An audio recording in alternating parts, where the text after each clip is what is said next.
সেদিন ছিল খুব সুন্দর এক গ্রীষ্মের সকাল। মা হাঁস ডিম পাড়ার জন্য পুকুরের ধারে গাছের নিচে খুব সুন্দর একটা জায়গা খুঁজে পেল। সে 5টা ডিম পারল। হঠাৎ সে দেখতে পেল একটা ডিম বাকি ডিমগুলোর থেকে অনেকটাই আলাদা। তার খুব চিন্তা হলো এবং ডিমগুলি ফোটার জন্য অপেক্ষা করতে লাগলো। অবশেষে একটা সুন্দর সকালে ডিম ফুটে বেরিয়ে এলো ছোট্ট ছোট্ট হাঁসের ছানা। সব কটা ডিম ভাঙলো, শুধু একটা ছাড়া। ওহো, কি সুন্দর বাচ্চা হয়েছে আমার, আমি কত ভাগ্যবতী।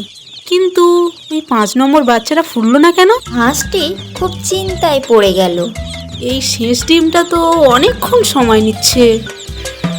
সে ডিমটার উপর বসে যতটা সম্ভব তা দেওয়ার চেষ্টা করলো যাতে ডিমটা ফোটে। সবার মধ্যে এটাই সুন্দর হাঁসছানা হবে, তাই হয়তো একটু বেশিই সময় নিচ্ছে। একদিন সুন্দর সকালে যখন ডিমটা ফাটলো তখন একটা বিচ্ছিরি দেখতে হাঁসছানা বেরিয়ে আসলো। এই হাঁসছানাটা তার ভাই বোনেদের থেকে দেখতে আলাদা ছিল, বেশ বড় এবং বেশ বিচ্ছিরি দেখতে ছিল। আমার একটা ছানাও তো এরকম দেখতে নয়, এটা দেখতে কেমন যেন একটা কুৎসিত আর বিদঘুটে। মা হাঁস ওকে দেখে আশ্চর্য হয়ে গেল এবং তার মন খারাপ হয়ে গেল।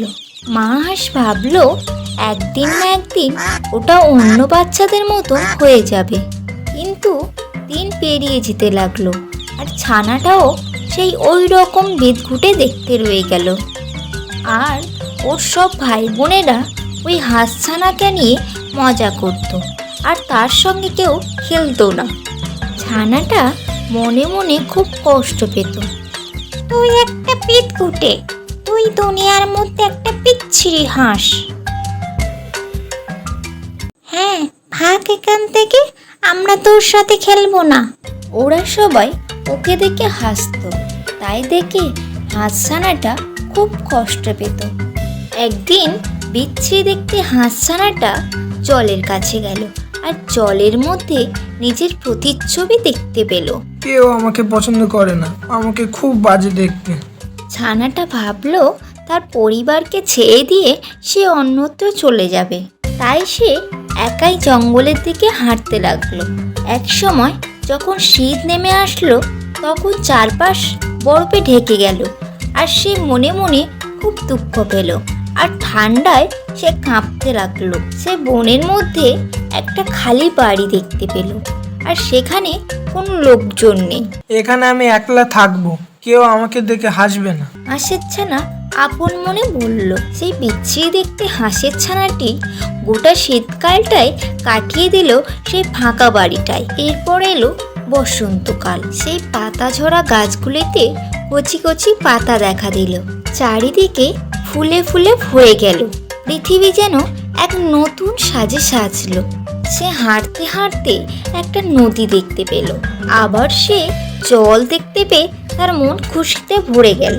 সেই বিচ্ছিরি দেখতে হাঁসটি নদীর একেবারে কাছে এসে দেখতে পেল একটি ভারী সুন্দরী মেয়ে রাজহাঁস খেলা করছে নদীর জলে।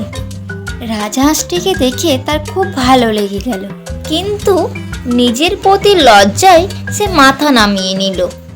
যখন সে মাথা নামিয়ে নিয়েছিল তখন নদীর জলে নিজের প্রতিচ্ছবি দেখে সে অবাক হয়ে গেল।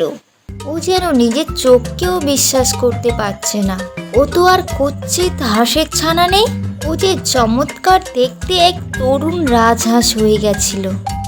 এতক্ষণে সে বুঝতে পারল কেন ও অন্য বাচ্চাদের থেকে দেখতে আলাদা ছিল, কারণ ও ছিল রাজহাঁস আর ওরা ছিল পাতি হাঁস। যাকে ওর ভালো লেগেছিল সেই সুন্দরী রাজহংসীর সঙ্গে বিয়ে হলো। তারপর সুখে শান্তিতে বাস করতে লাগলো।